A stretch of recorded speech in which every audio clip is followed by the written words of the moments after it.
Mi intervención va a ser efectivamente breve y yo lo que me va a interesar sobre todo es, a partir de lo que os pueda decir, si os animáis a leer parte del libro o todo el libro mucho mejor, pero sobre todo que podamos dialogar en base a la experiencia que tenéis. Lo primero que os puedo decir es que si nosotros entendemos a la empresa como una organización, como una comunidad de personas, el foco del libro está en las personas y está en lo que son las personas dentro de la empresa. Y aquí hay una cosa muy interesante, porque todo el libro, absolutamente todo el libro, es una interpelación directamente a cada una de las personas, a cada una de las personas que están leyendo el libro. Y esas personas pueden ser profesionales, pueden ser directivos, pueden ser amas de casa, puede ser cualquier persona. Por tanto, lo que hace es interpelarnos directamente, bueno, y tú, Rita, y tú, Iñaki, y tú, José Pablo, y tú, Víctor, y tú, Carlos, ¿qué piensas sobre esto? Es una interpelación directa.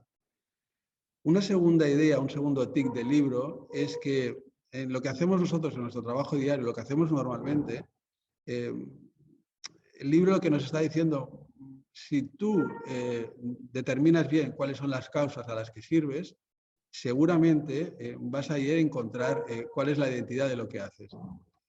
Los autores dicen, nosotros nos definimos por las causas a las que servimos. Y el tema es, bueno, ¿a qué estamos sirviendo? ¿Cuál es la finalidad de las cosas por las cuales nosotros estamos trabajando? ¿Cuál es la finalidad última, trascendente, lo que nos mueve realmente a realizar el trabajo, ¿no? Y esto nos definiría un poco lo que sería nuestra propia identidad. Por tanto, nos están preguntando a qué causa servimos y qué retos tenemos. Una tercera idea, un tercer tic que nos animan es a diagnosticar, a ver muy bien qué es lo que sucede en la realidad nuestra diaria, ¿no? Y ellos hablan de, bueno, hay que diagnosticar bien cuál es la realidad y pasar del diagnóstico a la acción. Y para eso hay que tener muy claro que tenemos la posibilidad de alguna manera, creer que hay alternativas posibles a lo que nos estamos encontrando en nuestra organización, en nuestra empresa, ¿no? Dicho con otras palabras, tenemos un input, realizamos un proceso y tenemos un output, ¿no? Pues este traspaso de lo que hay al proceso y a la salida es uno de los ejes de los cuales se mueve el libro. Otra cosa que llama mucho la atención del libro, que quizás es algo que todos conocemos, ¿no? y que nos hace pensar y que nos hace cuestionarnos cuál es nuestra realidad diaria, nos viene a decir que las organizaciones son inhumanas, no son humanas, y son así porque nosotros las hemos diseñado así, de manera consciente e inconsciente, pero somos los humanos los que hemos diseñado, los que hemos modelado, los que hemos generado modelos que hacen que nuestras organizaciones y nuestras empresas sean inhumanas. Entonces, la pregunta que nosotros nos haríamos es ¿cuál es el modelo? ¿Cuál es el modelo de la organización en la cual nosotros estamos?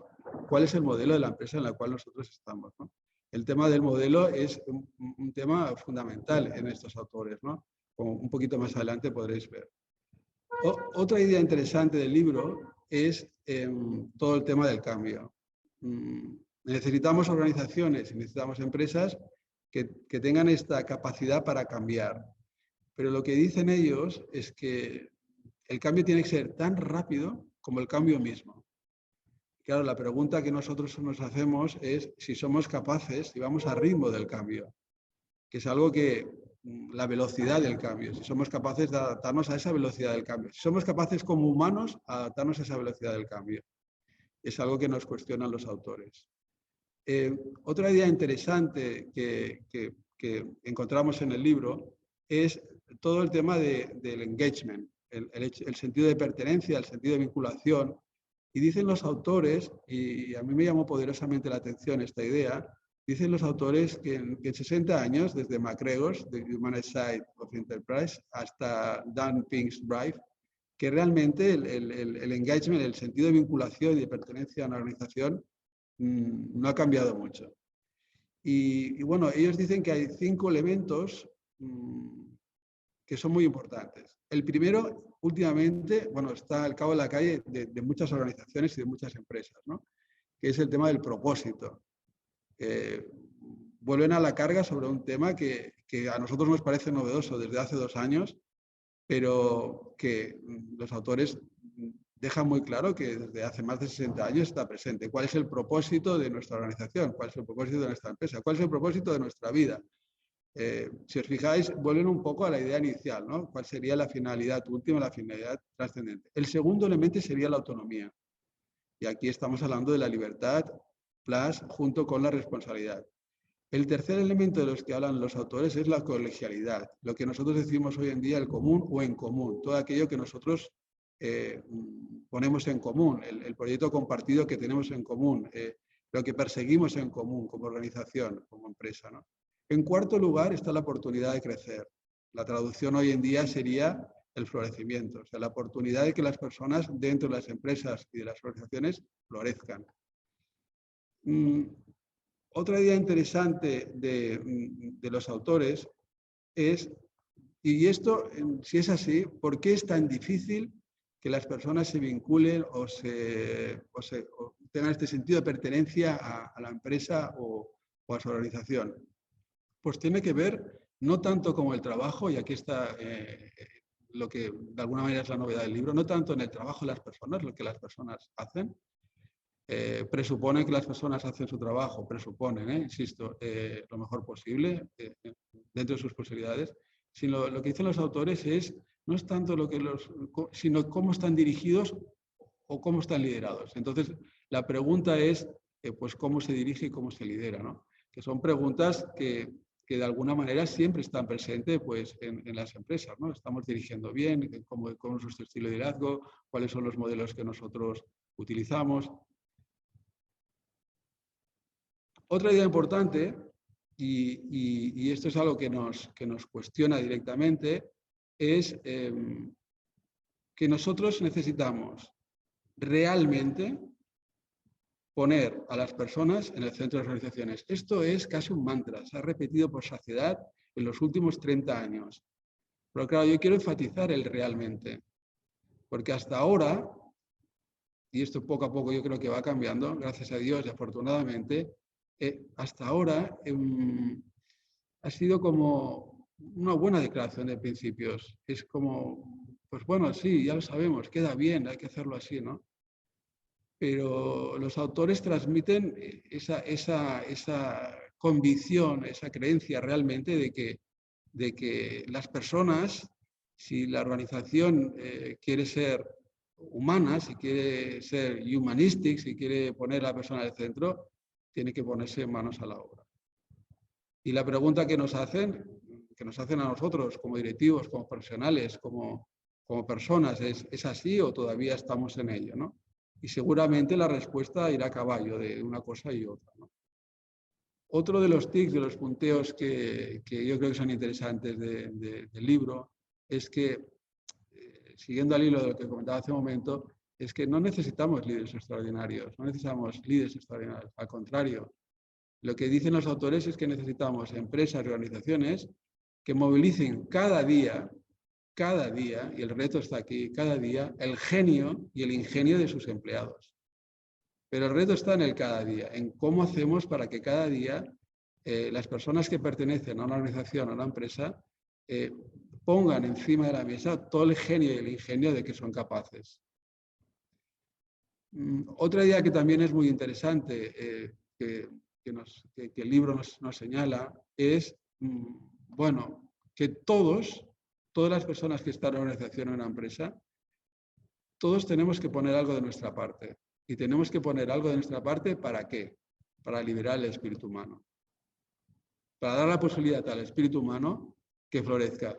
Ya no solo responsabilidad de los directivos, ya no solo responsabilidad de los mandos intermedios, no es responsabilidad de cada uno de nosotros. El facilitar que el ser humano, que el espíritu humano, lo más profundo, las raíces del ser humano, florezcan ahí donde está, en su realidad diaria, en su quehacer diario, en su trabajo diario. Y la pregunta que nos hacen, ¿y nosotros qué? ¿Y ustedes qué? Y esta sería un poco la cuestión, ¿no? Ponen varios modelos de empresa, explican varios casos y yo he querido coger dos nada más. Hay uno más conocido seguramente para las personas que han trabajado temas de empresa, que es el Southwestern Airlines. Yo he preferido coger el modelo de Nucor, que es una empresa norteamericana, la primera fabricante de acero norteamericano, que en su idea de poner en la práctica lo que sería el Humanistic Management, intentan seguir estos 5 elementos. El primero es el de la creatividad. ¿Y cómo lo hacen? Intentando que las personas sean imaginativas, intentando que su personal no tenga miedo a exponer ideas. ¿Cómo lo hacen? A través de la competencia, pero no solo por competir, sino por tener esa experiencia, por ser competentes en aquello en que hacen, ¿no? ¿Cómo lo hacen? A través de la colaboración. Y en específico, ¿cómo lo hacen también? Pues a través de creando redes dentro de la propia empresa. Y por último hablan del compromiso y el coraje, que son 2 cosas importantísimas, ¿no? Y las 2 tienen un nexo en común, que es la confianza. Generan en sus organizaciones confianza, o sea, lo que hacen es que las personas tengan la confianza suficiente para no tener miedo. Sería muy largo de explicar, ¿no? Pero seguramente en nuestras propias organizaciones donde nosotros estamos, ahí donde ejercemos, muchas veces hay miedo, no se tiene miedo pues a lo que pueda decir el otro, miedo a ese miedo que nos paraliza, ¿no? Y la propuesta, ¿cuál es? La propuesta de Nucor es generemos ambientes, entornos de confianza donde las personas, los profesionales, puedan expresar, y yo diría de dentro hacia afuera, con la cabeza, el corazón y las patas, con la razón, con el corazón y con la acción, que puedan expresar aquello que realmente consideren importante, ¿no? Y para eso, bueno, pues fomenta hay que ser corajosos, hay que tener el coraje suficiente, hay que tener la audacia suficiente como para decir, bueno, damos un paso adelante, ¿no? La segunda empresa que he querido poner es el modelo Haier, un fabricante de electrodomésticos en Estados Unidos. Y tiene 2 objetivos muy claros en su modelo. Uno es hacer de cada empleado, de cada profesional, un emprendedor, y utilizan específicamente un poco la idea del startup, que se sientan emprendedores, que se sientan de alguna manera también propietarios de la empresa, y luego generar 0 distancia en ese ruido que suele haber en tantas organizaciones y en tantas empresas entre los empleados y los clientes, entre las personas que están en el mostrador, están siendo empresa en todo lo que hacen y los clientes, ¿no? ¿Cuáles serían los principios de la humanocracia? ¿Cuáles serían la ley de una organización centrada en lo humano? Volvemos a los 2 elementos fundamentales. Por un lado, las personas. Y aquí tenemos una serie de interrogantes que nos plantea. Si quieres cambiar hacia la humanocracia, si quieres convertir tu organización, tu empresa en algo más humano, lo primero que hacer es cambiar tú. Tendríamos que hacer un checklist de aquellas cosas que deberíamos cambiar. Y lanzan una serie de preguntas. Yo os he puesto 10, hacen más, ¿eh? Porque es una cosa muy curiosa. Este libro, que es de gestión, os garantizo que es un libro que tiene un fundamento filosófico de preguntar, de cuestionar, de ver y luego intentar resolver, ¿eh? Que realmente llama la atención. No porque hayan citado autores, no, filósofos, ¿no? Aristóteles o Kant, no, sino porque cuestionan continuamente pues la realidad empresarial, ¿no? Podríamos decir, ¿qué preguntas? Apuntaré algunas nada más. ¿Qué preguntas se plantean? Bueno, pues me aferré al poder cuando debería haberlo compartido. Fingí entusiasmo por unas de las ideas de mi jefe. Hice caso omiso del coste humano de una decisión. Jugué seguro cuando debería haber sido atrevido. Hice menos de lo que pude para fomentar el crecimiento de quienes trabajan para mí. Y son preguntas que van dirigidas al lector continuamente, ¿no? No logré crear tiempo y espacio para la innovación, para el ingenio, o perdí la oportunidad de respaldar una idea prometedora. Favorecí a mi equipo a expensas del negocio en general. Desvié mi responsabilidad, patada al lado. Sacrifiqué mis valores por conveniencia. Claro, esto da de lleno en la persona, en el profesional, ¿no? Y cuando repasamos el checklist, hacemos un repaso de las preguntas que nos hacen y nos interpelan directamente, pues ahí es donde nosotros tenemos que pararnos y pensar, ¿no? ¿Qué es lo que realmente estamos haciendo, ¿no? Y evidentemente, para cambiar una organización, vamos a empezar por nosotros mismos. Siempre es muy fácil señalar al otro o apuntar al otro, ¿no? Por eso os decía que tiene este trasfondo filosófico que llama poderosamente la atención. Tenemos las personas y tenemos las organizaciones. Pues ellos hablan de organizaciones resilientes. Ya sabéis que el término resiliencia se emplea mucho hoy en día, ¿no? Que es esa capacidad de resistir, de aguantar, yo diría, de saber sufrir, de tener la paciencia suficiente, el aguante suficiente cuando las cosas van mal, sobre todo, ¿no?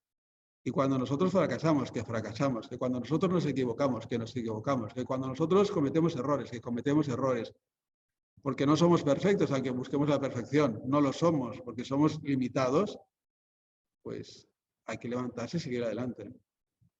Las organizaciones exactamente igual. Hay organizaciones más resilientes que otras. Seguramente las organizaciones más resilientes, la que tiene esta capacidad de sufrir, de aguantar, de resistir, pues son organizaciones que se acercan más a lo humano.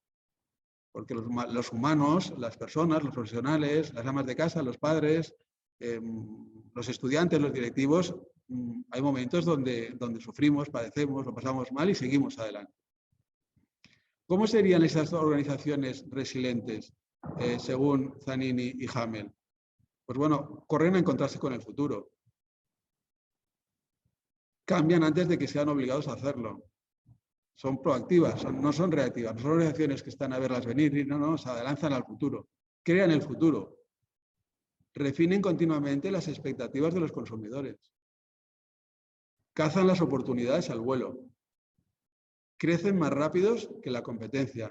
Y luego, sobre todo y ante todo, tienen una ventaja competitiva atrayendo a los profesionales más dinámicos.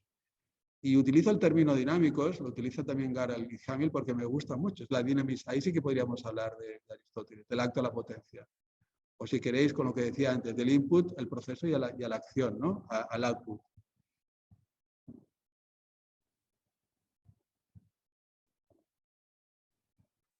En el prefacio del libro, y con eso estoy concluyendo ya, en el prefacio del libro, Hamel y Zanini me recordaron un poco al if de Rudyard Kipling. Y en el prefacio del libro tienen un if. Os lo voy a comentar. Dice, si tuvieras el derecho a diseñar tu propio trabajo, si tuvieras el derecho a diseñar tu propio trabajo, si tu equipo fuera libre de establecer sus objetivos y definir sus propios métodos, si te animaran para crecer en tus habilidades y establecer tus nuevos retos, si tus compañeros de trabajo fueran una familia antes que colegas, una familia antes que colegas, si tú nunca fueras molestado por reglas sin sentido, por normativas sin sentido, si se te confiara para que en cada situación usaras tu mejor juicio, si fueras responsable ante tus compañeros de trabajo antes que ante tu jefe, si tuvieras la oportunidad de ayudar en la estrategia y en la dirección de tu organización, si tuvieras la oportunidad de ayudar en la estrategia y dirección de tu organización, si tu influencia y compensación dependieran de tus habilidades y no de tu posición, si nunca te dieran razones para sentirte inferior a tus superiores, si nunca te dieran razones para sentirte inferior a tus superiores, y dejaríamos los puntos suspensivos. Y yo no diré como Kipling, finalmente serás libre, hombre, serás libre, ¿no? Yo diré, pues seguramente, si alguna de estas condiciones se cumplieran, quizás nuestras organizaciones, nuestras empresas, serían algo más humanas, un poco más humanas. Pues muchísimas gracias, Sony28, y estoy abierto a todos los comentarios, a todas las preguntas que entre todos queramos hacer. Muchísimas gracias, Carlos. Como decía al principio, bueno, pues tenemos dos maneras de preguntarle a Carlos. Una sería a través del chat, si queréis escribir yo se las traslado, y otra es levantando la mano y os doy la palabra. Y también esto lo traslado a la gente que ha venido aquí de forma presencial, si quiere hacerlo. Yo, bueno, por romper el hielo, así rápido, ¿no? La verdad es que, bueno, voy a hacer alusión al documento que has preparado, que me parece que está fenomenal y que bueno, pues entiendo que todos tenemos. lo que comentabas de que el libro es una apuesta decidida por convertir el mantra de que las personas son el centro, ¿no?, y el activo principal de una organización, ¿no? Por todo lo que has comentado, creo que esos tics y esas pautas y lo que has comentado al final del LIF dan mucho para bueno, centrarnos y decir, bueno, esto, si queremos llevarlo a la práctica, ¿cómo podríamos hacerlo, ¿no? Creo que eso da muchísimas pautas. Yo, la verdad, te voy a decir, me ha llamado mucho la atención un extracto que has puesto en este documento, al final, que dice: escuchas muchas charlas sobre el equilibrio entre trabajo y vida, pero muchas menos sobre la integración entre trabajo y el alma. No sé, creo que esta idea no ha salido así de clara. Entonces, bueno, pues me gustaría si aquí pudieras decirnos algo de cómo los autores tratan esto y cómo lo relacionan con la humanocracia. Sí. Gracias, Rita. Es que el término espíritu en griego es sige. El sige es el aliento y el aliento es el espíritu. Y si me permitís, es lo que nos anima. Anima es anima, alma. Anima, animus, alma, ¿no? Nosotros tenemos que poner el alma, el espíritu, el aliento, el sige en todo lo que hacemos. Y entonces los autores dicen algo muy curioso, pero es que es algo que todos sabemos. Lo que pasa es que lo sabemos racionalmente, lo llevamos en el corazón, pero nos cuesta mucho llevarlo a la práctica. Es decir, el espíritu humano, el aliento humano, yo alguna vez lo he declarado, perdonadme, yo soy fan, lo digo así rápido y mal, perdonadme, del Espíritu Santo. El espíritu humano nos anima, nos insufla, nos anima, nos da aliento a hacer las cosas, el trabajo, lo que hacemos, lo mejor posible. Y cuando tú haces el trabajo lo mejor posible y estás animado por el espíritu, por el aliento, es que, y esto lo dicen los autores, y lo dicen los autores que, bueno, que están hablando de gestión, que están hablando de management.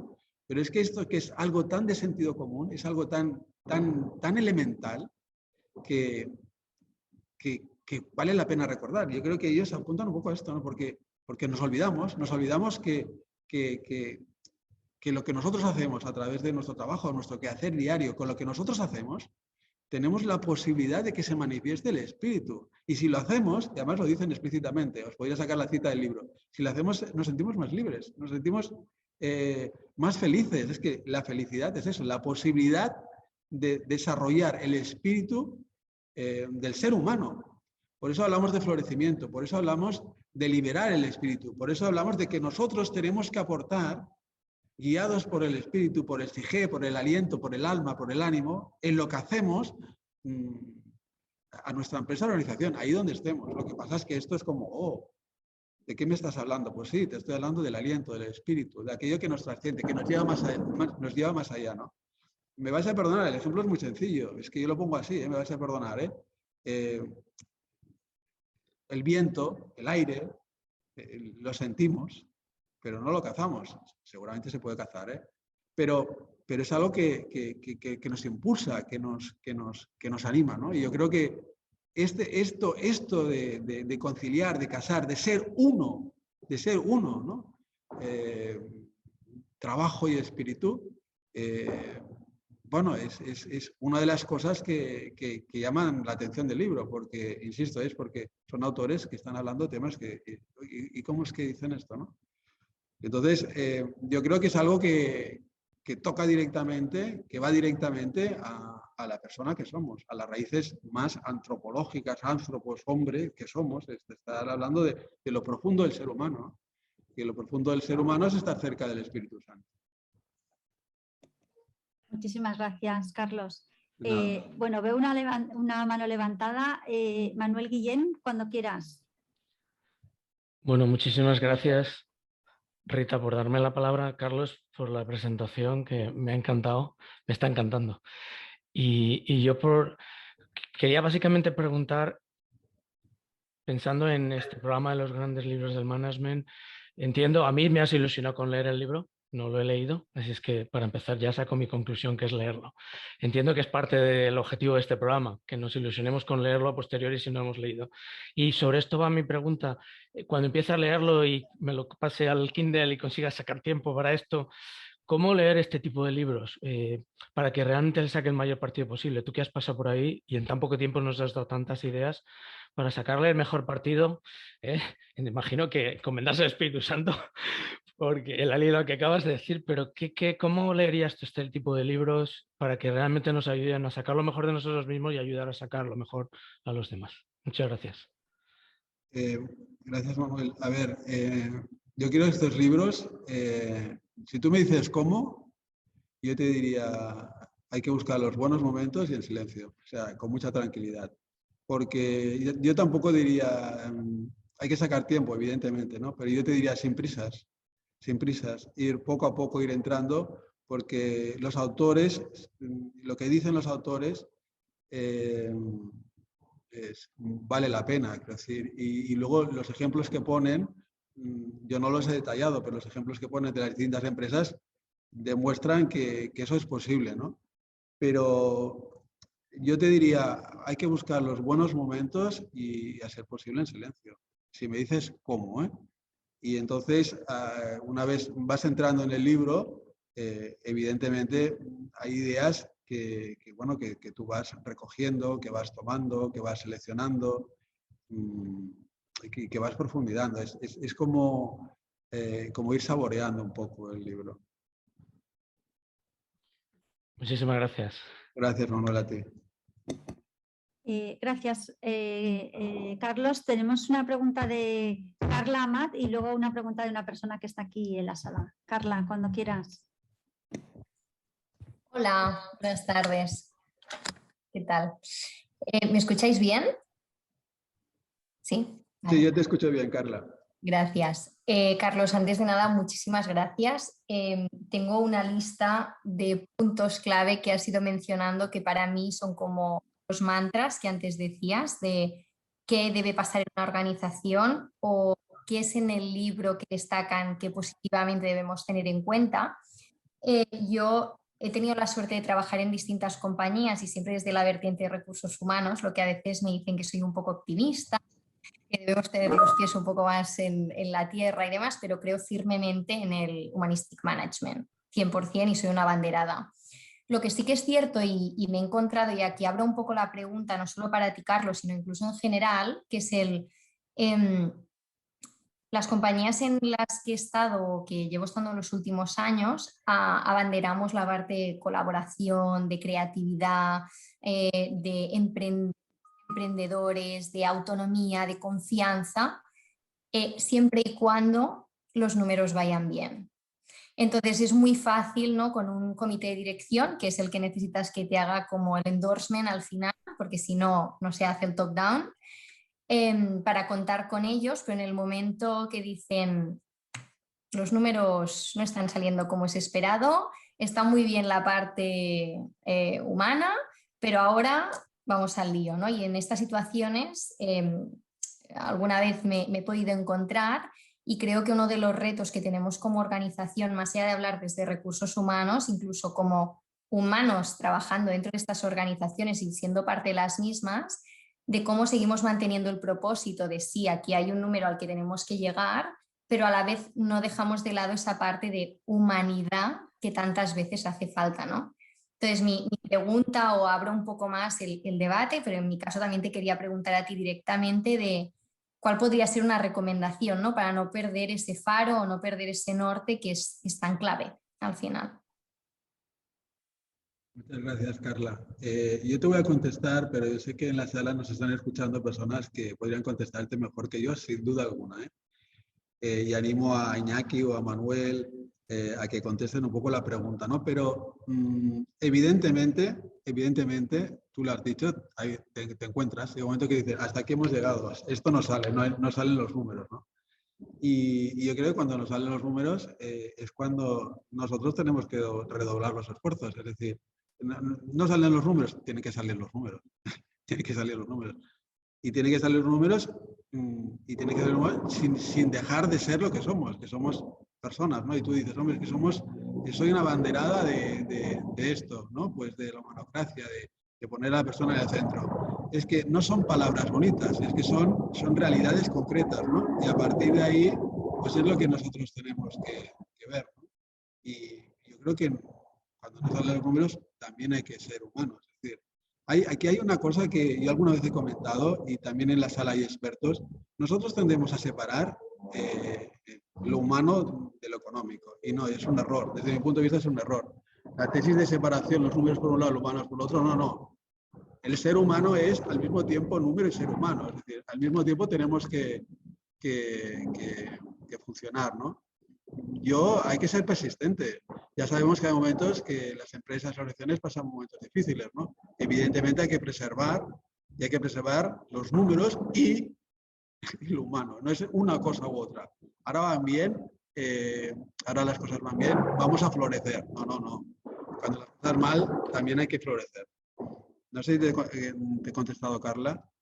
Sí, totalmente. Es abrir el debate, que creo que es el reto, ¿no? Que incluso tenemos en estos casos de decir, seguir sin perder ese norte y ese faro en el que todos creo que nos sentimos más cómodos organizándonos, porque a todos nos gusta que nos traten bien y poder tener un espacio de crecimiento, confianza y demás. De todas maneras, yo os animaría a todos los que estáis aquí y no dudo que si estáis aquí es porque estáis interesados en esto, ¿no? A que llevéis a vuestras organizaciones y empresas, pues un poco lo que decía Carla, ¿no? La bandera del humanismo, que no dudo que lo hagáis, ¿eh? Pero hay que ser persistentes, porque esto es persistir. En la medida en que se persiste, pues bueno, se va convenciendo, persuadiendo a personas. Otra cosa es que luego cada uno decide, por supuesto, está la libertad de cada cual, ¿no? Pero yo creo que es una carrera de fondo, es una carrera que dura toda la vida. Entonces, hay que persistir, o sea, tenemos que poner realmente con los números y sin los números a las personas en el centro. Es que es mucho más fácil.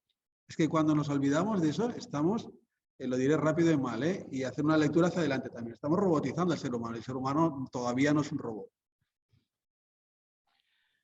Carlos, perdona, porque Sí. como lo ha planteado Carla como debate y además por alusiones, me ha venido a la cabeza en cuanto la escuchaba, solo hace unos días, presentando un libro delante de 30 empresarios, uno de ellos realmente de un modo bastante agresivo me decía, ¿cómo puedes hablarnos de la felicidad en la empresa y de que hemos de contribuir al desarrollo pleno y el florecimiento de nuestras personas? Me estás poniendo un peso encima. Si ya tengo que ganar dinero, sacar la empresa, ahora me traéis más cosas. Cada vez nos traéis más cosas, los profesores de empresa. Entonces, de pronto me sentí yo como que yo era el que estaba agobiando al otro. Y le tuve que ser muy honesto y me ha recordado, Carla, la pregunta, porque la respuesta que has dado, Carlos, me parece que es la clave.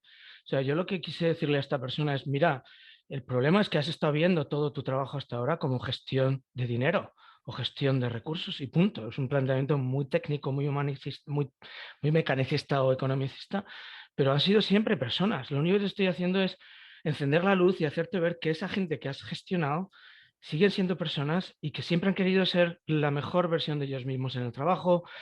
Caigamos en la cuenta, si lo ves como un problema, pues tenemos un problema, porque es que hasta ahora hemos estado viendo las cosas de un modo muy limitado. Me parece que hemos de ser valientes, como ha dicho Carlos, para hablar de estas cosas y creo que es una gran oportunidad para el diálogo con las ciencias humanas, con las humanidades, con la filosofía, con la literatura, en el fondo humanizar la empresa va a tener mucho que ver con poder hablar de esto y sin olvidar lo que ha dicho también Carlos, que los números tienen que salir, pero al final si salen entre personas no es lo mismo que si salen entre mecanos. Entre personas todos tenemos un problema, todos queremos que esto salga, abrochémonos todo el cinturón, luchemos juntos por sacar los números adelante, pero no es que como no salen dejamos de ser personas. Son contradicciones tan irracionales, tan inhumanas, ¿no? Carla, creo que has puesto el dedo en la llaga en un tema súper bonito y súper importante y Carlos ha dado la clave. Al final es la unidad de vida, ¿no? Muchísimas gracias.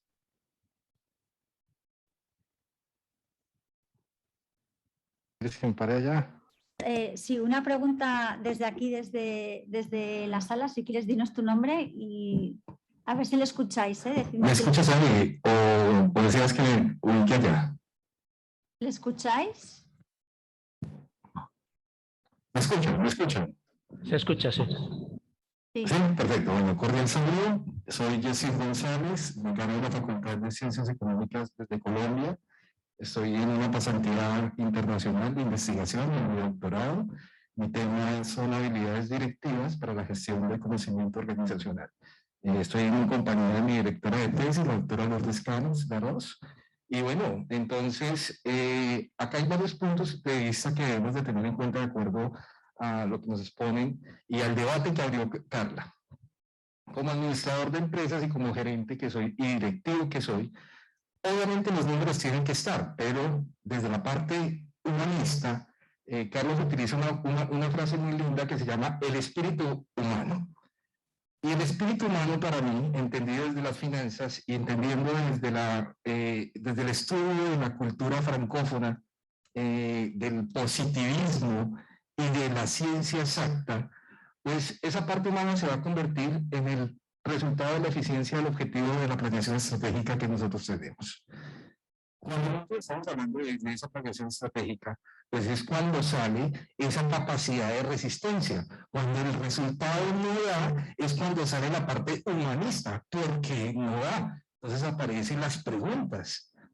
¿Qué está fallando? Entonces ahí viene la parte humana, que es lo que de pronto se nos olvida en algunos momentos ser gerentes. Sí, el dato no da, pero ¿y la planeación? La planeación no la hizo la inteligencia artificial, y se la hizo la inteligencia artificial fue porque un humano programó para hacer esa inteligencia artificial. Ahora bien, esa capacidad de resistencia ser proactiva y no reactiva, ahí es cuando empezamos a entender la humanización de las personas. Y es hacer las cosas porque te nacen. Y cuando a ti te nacen y te pagas por lo que te gusta, pues los números se dan. Eso es así de sencillo. Si los números no se dan, como dice Carla, que es lo que nosotros vivimos en el mundo académico, a modo de ejemplo, cuando nosotros estamos dedicando nos preguntan ¿cuántos estudiantes ingresaron? Porque es que el estudiante se le convierte en un número a la hora del té. Y ese número viene en un resultado para mantener la escuela o mantener la facultad. De ahí es que pago mis profesores, de ahí es que pago los diferentes proyectos de investigación, salvo eso. Pero si no hay estudiantes, pues no hay educación, no hay el desarrollo. ¿De dónde sale todo este momento? De esa resiliencia, de esa capacidad que tenemos nosotros como seres humanos, pero lo mejor, de esa capacidad de ser directivos. Y ahí ese ser directivo es un propósito de vida cuando nosotros desde las ciencias humanas o las ciencias económicas decidimos dirigir una compañía. Entonces todo va encadenado de una manera tal que tenemos que tener la mente en el cielo, pero los pies en la tierra. Podemos soñar con pies en la tierra. Entender el propósito de la organización, para donde vamos, leer el contexto, leer nuestra competencia y ser amigos de nuestra competencia. Entender qué es lo que está sucediendo y cómo generar esta interacción entre sociedad de conocimiento, que es en realidad donde estamos. Y te agradezco mucho por esta invitación y por la palabra. Era una intervención. Muchísimas gracias, Carlos. No sé si quieres decir algo. Bueno, yo agradezco la intervención. En algún momento te he escuchado un poco entrecortado, pero me he quedado con el propósito, ¿no? Que es lo que decíamos antes, ¿no? Y también esta expresión tan bonita de los pies en la tierra y, bueno, y lo demás hacia arriba, ¿no? Pero bueno, estoy muy de acuerdo en lo que has dicho, ¿no? No podía estar más de acuerdo.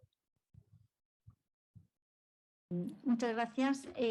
José Pablo, que tiene la mano levantada. Adelante.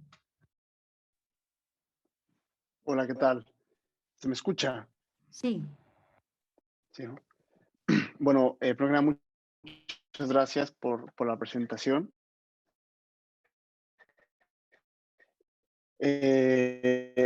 Yo quería, Carla, porque me llama mucha atención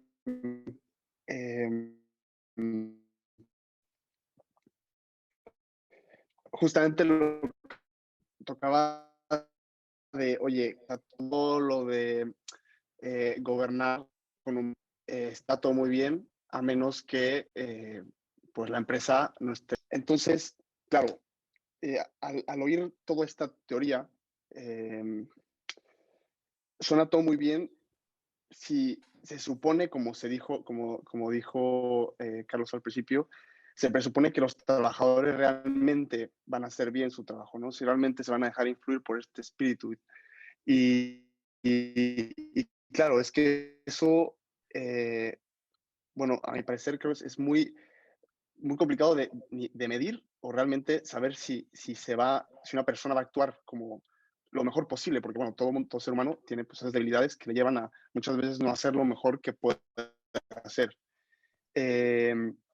Y bueno, de ahí yo creo que se dedujo a lo largo de la historia pues todas estas actividades mecanicistas de controlar, porque bueno, mínimo me aseguro que hagas el mínimo, porque así yo... Entonces, la pregunta va más en, ¿creen que si queremos instalar esto, se tendría que llegar también a un pacto no solamente con el directivo y con el accionista mayoritario que diga, oye, va, voy visto bueno, sino también con toda la comunidad de colaboradores dentro y, bueno, sobre todo dentro de la empresa, decir, oye, vale, vamos con todo, pero yo también me lo tomo en serio. O sea, esto vamos, o sea, así como se está confiando en mí y aunque los números no vayan tan bien, van a dejar que yo siga así, yo también tengo que darlo todo, porque si no, se puede volver un círculo vicioso de, vale, bueno, yo dejo, los números dan mal y el colaborador no se da cuenta de que eso puede llevar a que perder la empresa, pero pues ellos siguen haciendo mal trabajo y tal. Entonces, eso, sobre todo es que creo que hace falta también meter esto a la ecuación, pero bueno. Y no sé si está en el libro también, ¿eh? Era pues, la pregunta. Estoy de acuerdo contigo, los autores lo dicen. Hablan todo de... O sea, yo creo que hay una cosa muy importante que dicen los autores, que es, nosotros generamos confianza en nuestros equipos y evidentemente generamos confianza, creamos entornos donde se puede dialogar y donde podamos percibir realmente ese compromiso por ambas partes, ¿no? Porque sí que es verdad que nosotros seguimos pensando que en algunos temas, como decía Carla, la alta dirección pesa mucho, ¿no? Pero luego está la realidad de cada día, de los equipos, de los departamentos, y esa realidad puede estar muy alejada de la alta dirección según cómo sea la empresa, pero con esa realidad se ha de contar, y esa realidad tiene que decir, y esa realidad tiene que colaborar y tiene que participar. Y esto, afortunadamente, cada vez más se empieza a dar en las organizaciones, que es impensable, pero es muy complicado no contar con la realidad, con la variada realidad que hay en cualquier empresa, los departamentos, las unidades de negocio. Y hay que contar, evidentemente, con las personas que están dentro. Y lo que hay que hacer es generar esa posibilidad de contar para que se sientan comprometidos, para que sientan que los autores lo dicen, el cambio hacia el humanismo no es fácil. Nadie dice que esto va a ser fácil y que es una carrera de largo recorrido, ¿no? Esto es una maratón. Y ya veremos si llegamos a ello. Confiamos que sí, confiamos que sí. Confidem, tenemos fe en que sí, confiamos en que sí. Pero bueno, nosotros intentaremos hacer cada uno ahí donde esté, en su unidad de negocio, en su departamento, ahí donde esté, las cosas lo mejor posible, que pueda con los recursos que encuentra y adelante, quiero decir. Hay una cosa que también quisiera decir en cuanto a medir y no medir. Yo recuerdo, me llamó mucho la atención, además se me quedó muy grabado, cuando tuve la oportunidad de hablar con el CEO de una empresa, de un laboratorio de aquí Barcelona, que luego se cambió de empresa, pero porque creció personalmente, no por nada más, que cuando tuve la oportunidad de interactuar con él, un momento determinado me dijo, Carlos, el otro día despedimos a una persona. Y bueno, me hablaba del proceso de haber tenido que... Y lo decía en cierta manera apenado. Y lo decía apenado, ¿por qué? Porque bueno, los números cantaban. Era un comercial que realmente conseguía los objetivos, hacía crecer a la empresa, pero no seguía lo que la empresa consideraba que eran los valores. Y yo me quedé muy sorprendido. Digo, ¿cómo? ¿La habéis despedido porque no cumplía con los valores de la empresa? Y dice, sí, Carlos, porque esta persona no se alinea con lo que nosotros perseguimos. Entonces, claro, yo ya entiendo esto de la medición, ¿no? Pero hay otros elementos que, si queréis, empiezan a medir, que hasta hace un tiempo eran como, ¿de qué me estás hablando? No, pues estoy hablando de que la confianza también se puede medir, el compromiso también se puede medir, la reputación también se puede medir, y hay indicadores de reputación, que son números, pero es que en el fondo no nos olvidemos, si queremos hablamos de números, pero es que detrás de los números hay personas que hacen las cosas y su trabajo más o menos bien. con más o menos limitaciones, con más o menos recursos. Pero la disposición, la predisposición, el propósito tiene que ser en común. Y si alguien no está alineado con el propósito, pues por lo que sea, pues amablemente pues le tendremos que decir, oye, pues no estás en la línea, ¿no? Pero lo que dice José Pablo me parece como muy bien medido, o sea, que está muy bien, es que tiene que ser así. Creo que Iñaki había levantado la mano, Rita. Adelante, Iñaki. Buenas tardes a todos. Muchas gracias, Carlos, por tu presentación. Yo creo que has hecho un esfuerzo tremendo para sintetizar este libro y darnos aquí una serie de claves que, por otro lado, creo que son bastante discutibles, porque es un libro de 300 páginas, a mi juicio muy bien. Yo solo he podido leer algunos capítulos, aquí y allá, un poco con desorden. Me ha parecido extraordinariamente bien escrito, como es de esperar de Gary Hamel. Bueno, y luego te haré una pregunta, pero como me habéis metido en este sarao de la intervención del debate de Carla, pues claro, yo que estaba aquí tan cómodo en mi sillón, pues ahora no me queda más remedio que decir algo, porque realmente creo que has puesto el dedo en la llaga y además lo has expresado muy bien, lo has hecho, me ha gustado mucho cómo lo has planteado, ¿no? Efectivamente, los números, creo que ha quedado claro, estamos todos de acuerdo, son necesarios, son una condición, diría yo, son una condición de existencia y por tanto hay que medir todo lo que podamos medir. Como ha dicho Carlos, cada vez vamos desarrollando más capacidad de medir cosas que les llamábamos intangibles porque son difíciles de tocar, son difíciles de medir, pero cada vez lo vamos haciendo más con cierta imperfección. Pero es que también los resultados de la empresa los medimos con imperfección, como dice un catedrático de contabilidad que se llama Rosanas, dice, la contabilidad es un termómetro estropeado. O sea, nos mide algo, pero no nos lo mide del todo bien y a veces nos lo creemos. Entonces, creo que el problema está, bueno, hay varias razones, pero primero, los números no son la finalidad principal. Cuando hablamos de propósito, precisamente algo bello de este concepto es que va más allá, pero incluye los números, incluye los resultados, incluye la eficacia. Sí son un indicador de la salud de la compañía, pero no son el único indicador y yo te diría, en muchos casos y en muchos sectores, ni siquiera el más importante. Es más, los números crecen, siendo una base, una necesidad, una condición, crecen cuando crece la organización, cuando se da ese florecimiento del que nos ha estado hablando Carlos, ¿no? Si no hay un tope, los números ya no pueden crecer más cuando no crecen las personas, cuando no crece la comunidad, la organización como conjunto de personas que actúan coordinadas porque hay una finalidad más importante o que recoge las intenciones y los intereses de cada uno y que los potencia además. Entonces, si no hay eso, no... Entonces, ¿por qué los números nos gustan tanto? Porque nos dan seguridad, porque tenemos miedo, como ha dicho Carlos, porque los números nos permiten también comparar cosas. A mí me llama mucho la atención, yo soy profesor y también consultor, ¿no? Y me llama mucho la atención una cosa que nos cuesta una barbaridad en las empresas, que es corregir las cosas que van mal. El otro día en mi propia organización me decía, no, es que esta persona yo creo que está abusando de estos gastos, que los mete como unos viajes, entonces habría que hacer una reunión general para decir que estos gastos... Digo, no, o sea, yo no puedo sembrar la desconfianza en todo el equipo porque haya una persona que sospecho que lo está haciendo mal. Me puede costar más hablar con esa persona, pero creo que es lo que tengo que hacer. En lugar de pensar que todo el mundo puede robarme, oye, no, ¿por qué ponemos tantas medidas de seguridad, ¿no? Vamos a ser un poco más valientes, a tener ese coraje que salía también y que es parte de la confianza. Entonces, la confianza yo creo que es el gran capital. Y eso son las cosas que ha señalado Carlos y que señalan los autores. Me parece que junto a la confianza hay que poner también la unidad en la organización.